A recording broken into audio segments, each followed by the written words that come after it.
Bienvenidos fluidómanos. El día de hoy les vengo a explicar cuál es la teoría más importante para estudiar los fluidos. Resulta que para entender esta teoría debemos conocer cómo se estudian los fluidos. Los fluidos se estudian a partir de sus propiedades, como por ejemplo la densidad, la temperatura, la presión, la masa, el volumen. Estas propiedades se pueden clasificar de acuerdo de cómo se vean afectadas en un volumen. Por ejemplo, si deseamos estudiar el agua que contiene un vaso, que se encuentra en la superficie libre, y mediante una línea imaginaria decidimos dividirlo por la mitad, vamos a encontrar que la masa y el volumen sí se ven afectadas, porque de este lado la masa se ha dividido en dos, es decir, todo esto se dividió en dos, que son dos lados. El volumen también se ha afectado, porque se dividió en dos. La presión, si la deseáramos tomar en este punto o en este punto, va a corresponder la misma, porque la presión es la fuerza, en este caso el peso que ejerce esta columna en esta área de acá, o en la densidad por gravedad por altura, y en este caso la altura y la gravedad y la densidad son iguales, por lo tanto no se ve afectada. Si midiera con un termómetro en estos dos puntos, vamos a encontrar que la temperatura tampoco se ve afectada y la densidad tampoco se ve afectada, porque por definición la densidad es una relación entre la masa y el volumen, y en este caso, como lo queremos cuantificar como estos dos puntos independientes, vamos a encontrar que va a ser la masa dividido 2 sobre el volumen dividido 2. Este 2 y este 2 se van a cancelar y por lo tanto me va a regresar a mi relación original. Por eso es que no se ve afectada. Las propiedades que no se ven afectadas se conocen como propiedades intensivas, y las propiedades que sí se ven afectadas se conocen como propiedades extensivas. Estas propiedades extensivas son muy útiles a la hora de cuantificar flujos. Los flujos están asociados al tiempo. Es decir, si yo cojo la masa y la divido por un tiempo, voy a tener lo que se conoce como un flujo másico. Si cogiera el volumen y lo divido por tiempo, este se conoce como un flujo volumétrico. Y en muchos contextos, como en acueductos, en ríos, este se conoce como caudal. Bueno, estas propiedades que se tienen acá solo se van a alojar en las moléculas del fluido. Es decir, si yo hiciera un microzoom en esta parte de acá, vamos a encontrar que las moléculas las vamos a representar de esta forma, y cada una de esas propiedades solo se puede alojar en las moléculas. Es decir, si yo quiero cuantificar la densidad, mi instrumento en teoría debería ser capaz de coincidir donde se encuentre una molécula. ¿Qué sucede ahora? Si trazamos una línea, o mejor aún, un punto de control acá, llamémoslo un punto de control 1, un punto de control 2 y un punto de control 3, ¿por qué no un punto aquí uno afuera, 4? Y yo deseo medir la densidad en cada uno de esos puntos. Lo voy a hacer y representarlo de forma gráfica. Punto 1, 2, 3 y 4. Es decir, que este es el valor de la densidad, va a ser positivo. Y vamos a encontrar que en el punto 1 efectivamente sí hay densidad, entonces va a estar por acá. En el punto 2 también encontramos una densidad y va a equivaler al mismo valor, o al menos algo muy cercano, porque la distancia entre ellas va a ser muy mínima.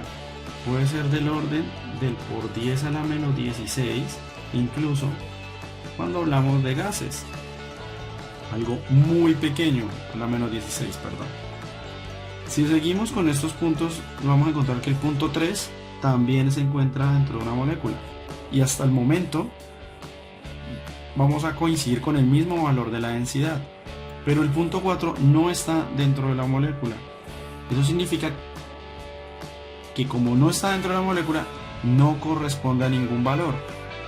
Es decir, se va a encontrar de esta forma. ¿Qué es lo que sucede en ese punto 4? Resulta que en esta parte de acá, esto se conoce como un vacío. Y en los vacíos no hay fluidos. Si no hay fluidos y no hay moléculas, eso significa que no hay propiedades. Y por esa razón es que en el punto 4 de control no tenemos ninguna densidad. Esto podríamos extenderlo infinitamente, es decir, muchos puntos de control, y puede ser que encontremos algo de esta forma. Esto que tenemos acá se conoce como una discontinuidad.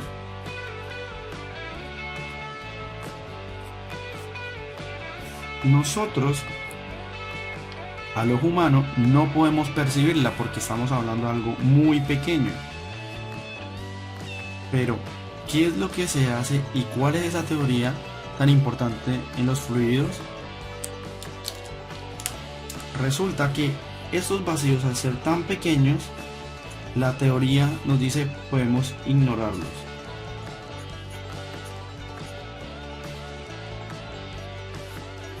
Es decir, es como si cogiéramos estas moléculas y las pegáramos todas y dijéramos que esta discontinuidad o estas fluctuaciones que se tienen acá no existen.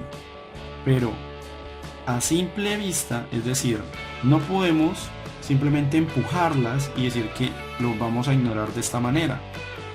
¿Cuál es ese sentido físico para poderlas ignorar? Resulta que si yo digo que aquí se encuentran las moléculas y lo que voy a hacer es ahora alejar mi vista de él, lo que vamos a encontrar es que a medida que yo me aleje van a haber más moléculas alrededor, pero estas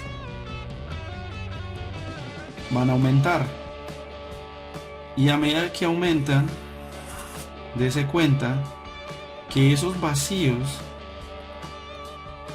van a estar disminuyendo hasta tal punto, van a llegar a disminuir hasta tal punto que ya no vamos a encontrar ningún vacío. Ese proceso que estamos realizando acá es aumentar, se llama aumentar la escala. Y significa que llegamos de una escala micro, tal vez nano, a una escala, llamémosla real. Le quiero poner este nombre real es porque nuestros ojos la pueden percibir. Es decir, que cuando estábamos hablando del vaso de agua, estábamos en una escala real porque la podemos percibir con nuestros ojos. Cuando hacemos este proceso y realizamos este mismo gráfico, vamos a encontrar, vamos a llamar el proceso de escala en este eje, nuestra escala. Vamos a seguir cuantificando nuestra densidad y lo que vamos a encontrar es que cuando la escala es muy pequeña, vamos a encontrar fluctuaciones y de repente va a suceder esto, o puede que también suceda esto. En esta parte de acá es cuando estamos hablando a una escala molecular, y cuando pasamos de esta línea estamos hablando de una escala real. Es decir que la teoría más importante es ese proceso que hacemos de aumentar de escala se conoce como teoría del medio continuo.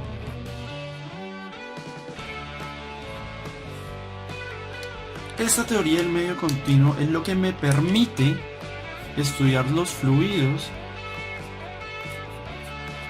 como un medio continuo.